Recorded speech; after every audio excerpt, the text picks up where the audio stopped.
Bonsoir mesdames et messieurs et bienvenue au journal de 19h30 sur les antennes d'Horizon 3 Télévision. Au sommaire de ce journal, cours de remise à niveau, le phénomène prend de plus en plus de l'ampleur dans nos établissements scolaires.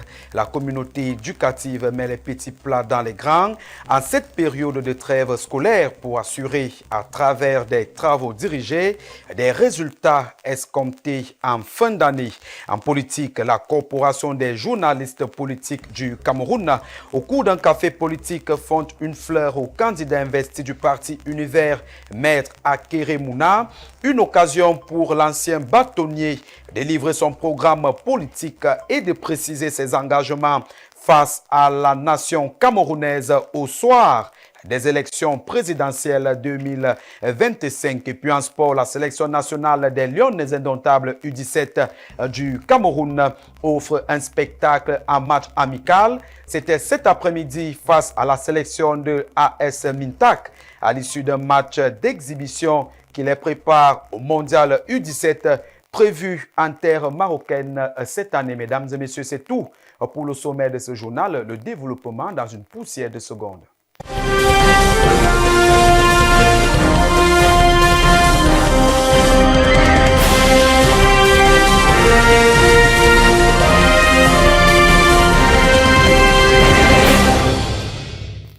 Merci de nous retrouver dans le cadre de cette session de l'information. Mesdames et messieurs, une fois de plus, soyez les bienvenus. Comme annoncé au sommet de ce journal, on parle des période des examens officiels qui approchent à grands pas, à grande vitesse et dans certains établissements scolaires de la ville de Yaoundé. L'heure est désormais aux préparations en cette période des congés du deuxième trimestre de l'année scolaire 2024-2025. Chaque établissement scolaire occupe ses élèves à travers des travaux dirigés.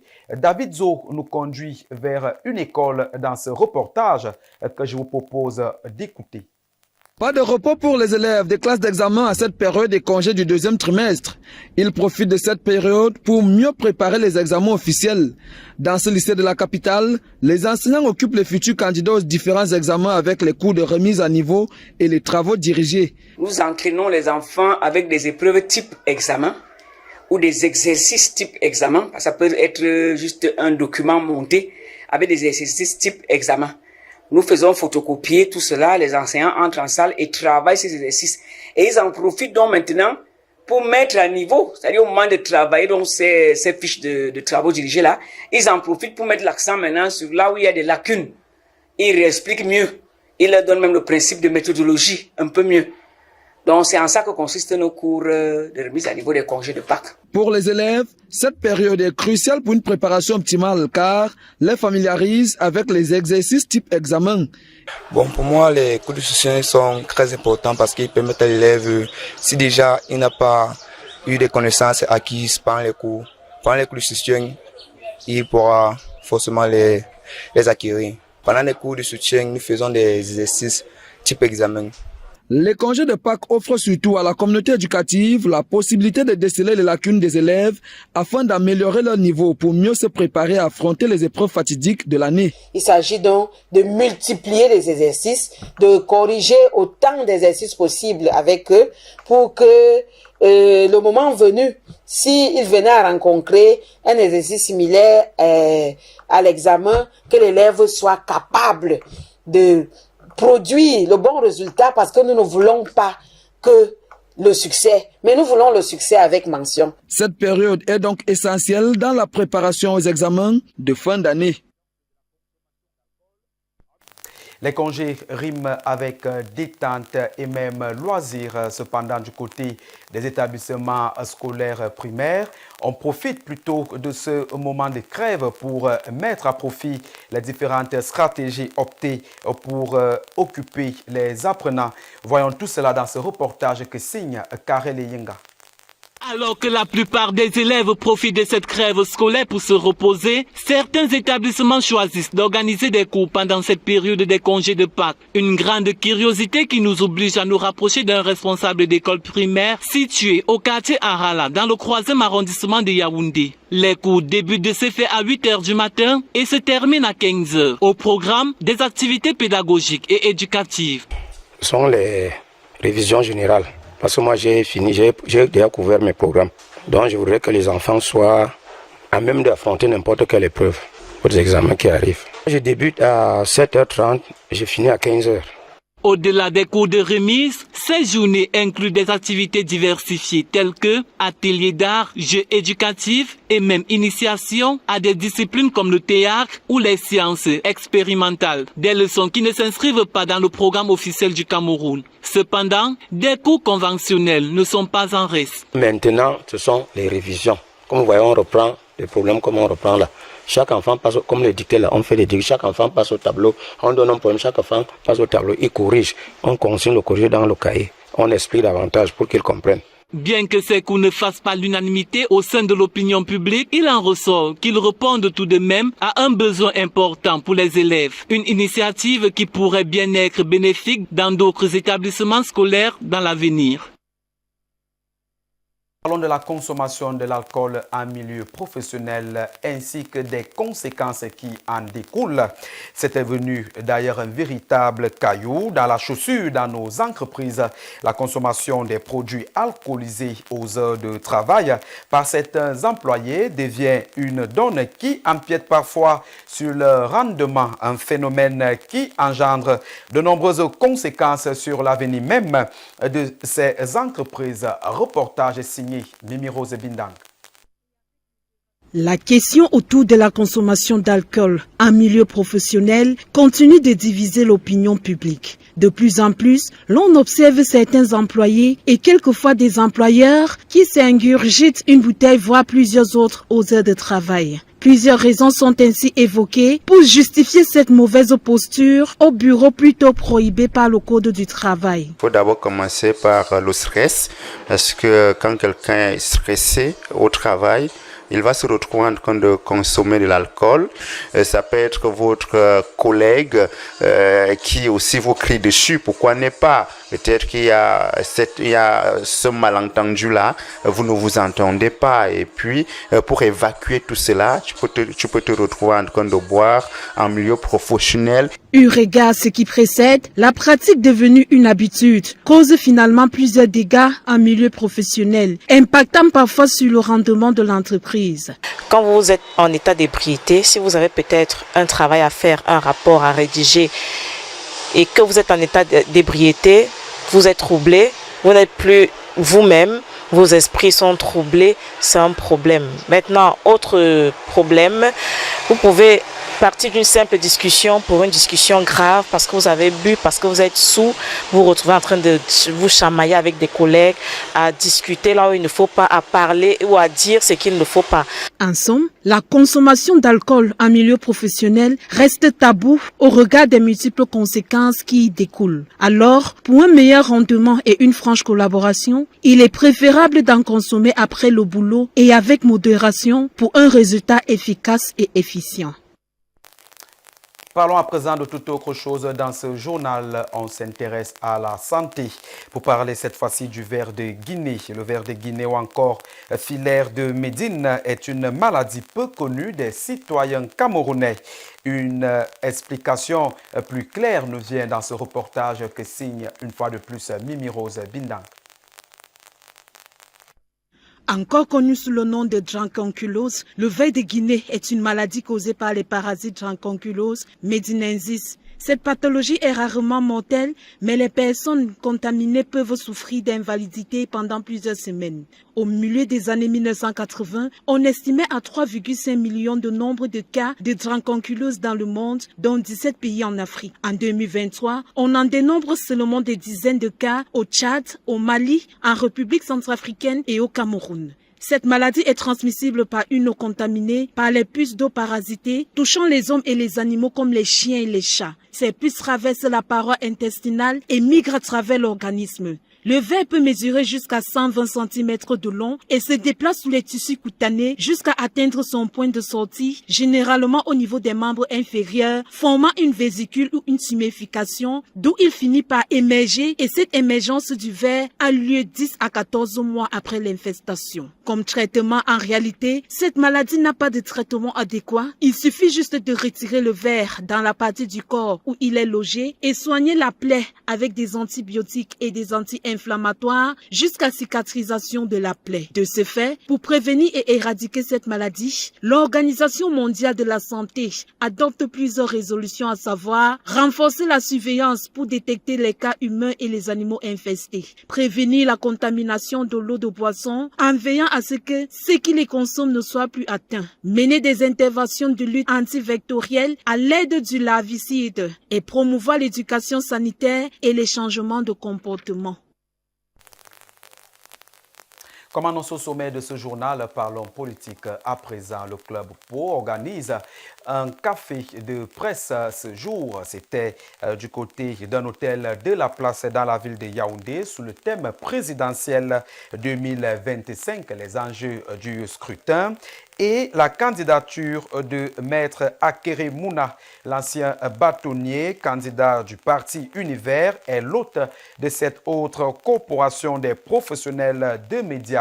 Que peut être la portée de ce café politique en cette année électorale? Tentative de réponse dans ce reportage que signent Gisèle Dao et Eric Elougou. Le café politique organisé ce 9 avril dans un hôtel de la place par le Club Pau met un point d'honneur sur la présidentielle 2025. À cet effet, Maître Akere Mouna, candidat à la présidentielle 2025, cristallise l'attention du club. Le bâtonnier est au devant de la scène pour présenter son programme politique et son plan stratégique pour l'échéance électorale à venir. Selon le candidat investi par le parti Univers, la situation du Cameroun est alarmante et à déplorer dans tous les secteurs. La crise économique qui sévit au Cameroun, favorisant de ce fait la vie chère, l'éducation qui concède sa place à la dépravation des mœurs, la santé ou un déficit de plateaux techniques sophistiqués et criards, la politique marquée par plusieurs contentieux, guerres ethniques et une montée fulgurante des discours de haine. Autant de mots qui ne laissent pas Maître Akere Mouna indifférent. Il affirme avec certitude qu'après avoir remporté les présidentielles de 2025, la situation du pays va changer. Ma candidature est une candidature simple qui veut utiliser les connaissances que j'ai amassées pendant plus de 40 ans pour mettre ça au service de mon pays. Je l'ai fait dans d'autres pays. J'ai fait au cadre de l'Union africaine où j'étais appelé à évaluer, les gens parlent. J'ai évalué la démocratie, la politique socio-culturelle, l'économie, les entreprises. J'ai évalué ici dans au moins 4 pays. Ça, c'est le MAEP, le mécanisme africain d'évaluation entre les pairs de l'Union africaine. Et puis, je suis même devenu président de cette... Le Club Pau, une association des journalistes politiques, donne l'opportunité aux différents candidats d'être en contact permanent avec les hommes de médias. Une association qui a pour objectif principal de promouvoir une réflexion approfondie sur l'actualité politique et renforcer l'expertise journalistique dans ce domaine au Cameroun. Je crois que dans le cadre de nos activités, nous venons là d'avoir l'un des candidats déclarés à l'élection présidentielle de 2025. À travers cet exercice, nous avons bien voulu donner l'occasion aux journalistes qui s'intéressent aux questions politiques d'échanger avec l'un des acteurs. Parce qu'au sein du Club Pau, nous avons créé une plateforme d'échange qui s'appelle le Café Pau. Et c'est une plateforme d'échange qui donne l'occasion aux journalistes d'avoir à échanger avec des acteurs politiques. Et comme vous le savez, nous sommes en année électorale et nous pensons qu'il faut davantage donner la parole à ceux-là qui affichent des ambitions d'aller à la conquête des suffrages au mois d'octobre prochain. Notons qu'en 2018, Maître Akere Mouna est candidat à la présidentielle et n'a pas vraiment séduit le collège électoral. Cette année, le candidat est plus jamais déterminé à remporter cette élection. Une question reste tout de même à l'esprit si Maître Akere Mouna affûte bien ses armes pour renverser le parti de la flamme. Rendez-vous en octobre 2025. La session parlementaire du mois de mars s'est refermée ce mercredi 9 avril 2025 dans un contexte d'une année préélectorale où les élus de la nation ont un rôle déterminant à jouer dans le cadre de cette activité. Que retenir au terme de ces travaux qui ont duré près d'un mois au Palais des Verts Paul Biya? Tentative de réponse dans ce reportage que signe pour nous Yvan Ameni.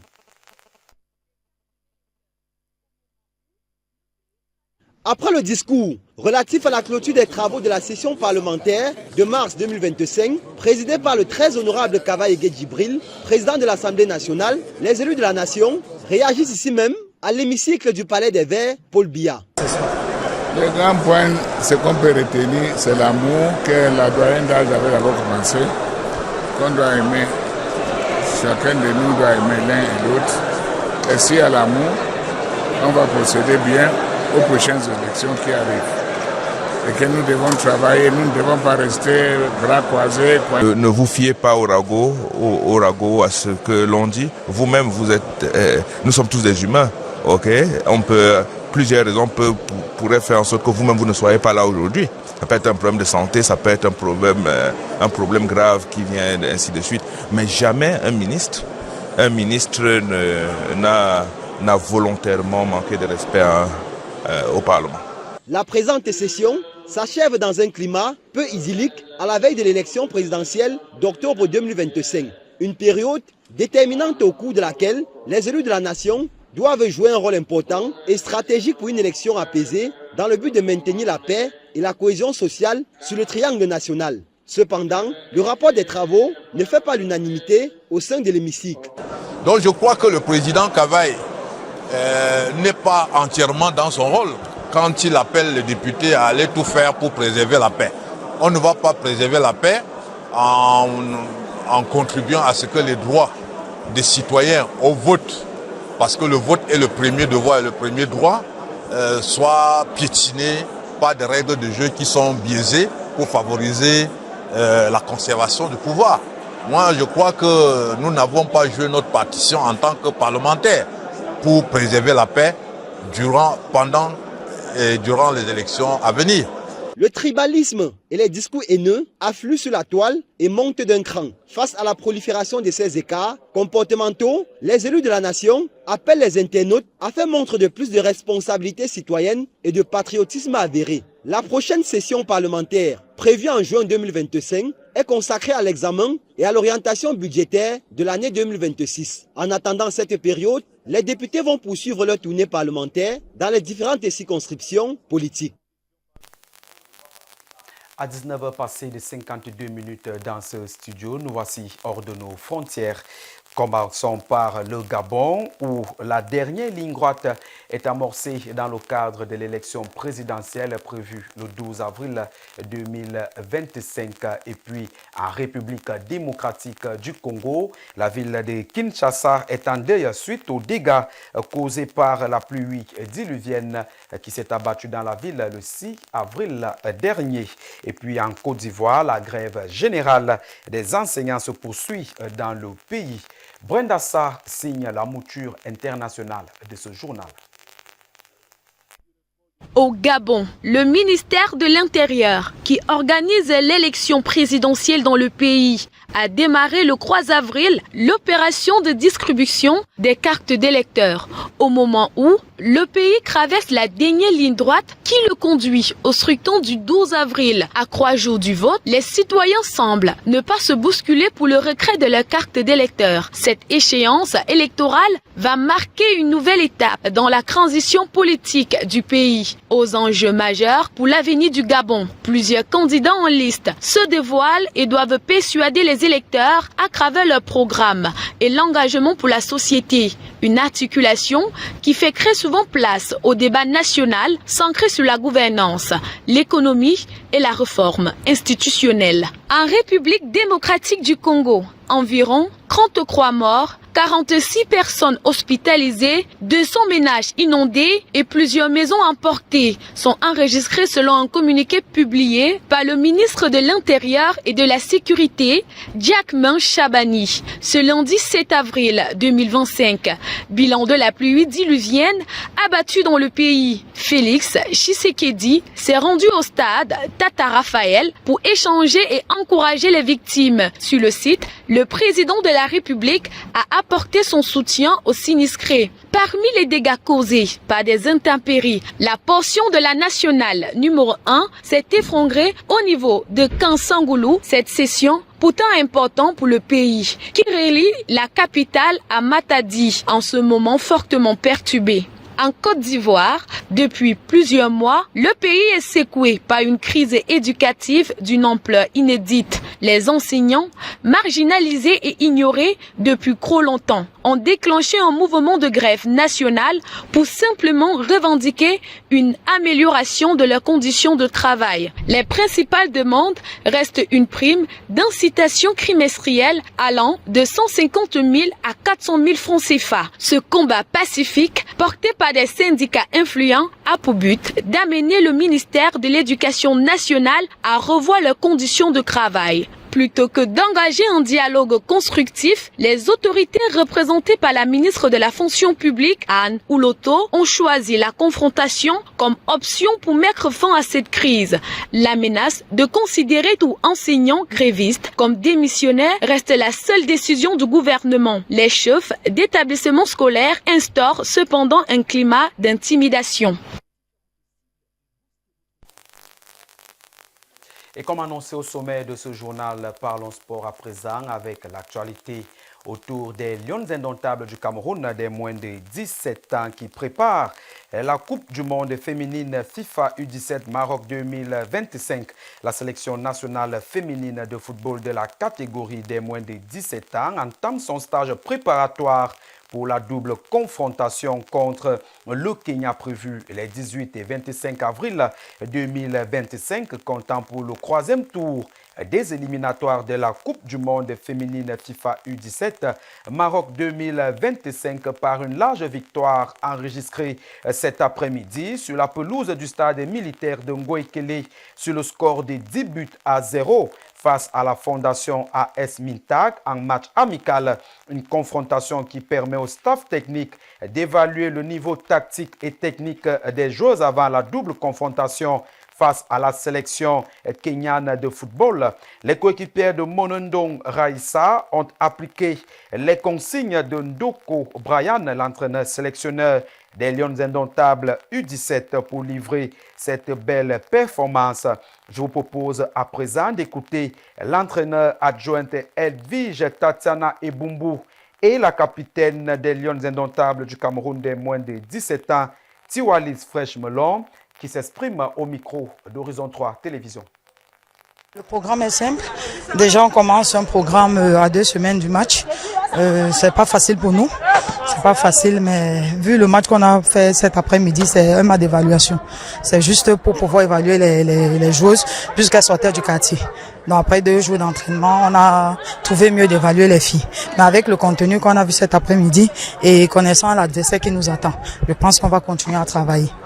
Il y a toujours les choses à améliorer parce qu'on apprend toujours. Certes, l'adversaire n'était pas coriace, mais il est toujours préférable de jouer contre ce genre d'adversaire pour pouvoir juger aussi le niveau de certaines filles. Donc, on a vu athlétiquement ce qui nous a manqué et tactiquement. Donc, on va se remettre au travail pour préparer le prochain adversaire. Bon, avec beaucoup de concentration, avec beaucoup d'engagement parce que on sait que l'équipe du Kenya, c'est pas une équipe à prendre avec légèreté. Donc, du coup, on s'applique tout juste pour aller faire notre mieux pour gagner le match contre le Kenya. Je suis tellement contente parce que c'est notre premier match amical et nous l'avons remporté en gagnant aujourd'hui. Je suis très fière. Stop et fin de ce journal, mesdames et messieurs, merci de nous avoir accordé votre attention. Je vous laisse en compagnie de Bertrand Bika et de ses invités dans le cadre de Horizon Soir. Donnons-nous rendez-vous demain avec le même plaisir.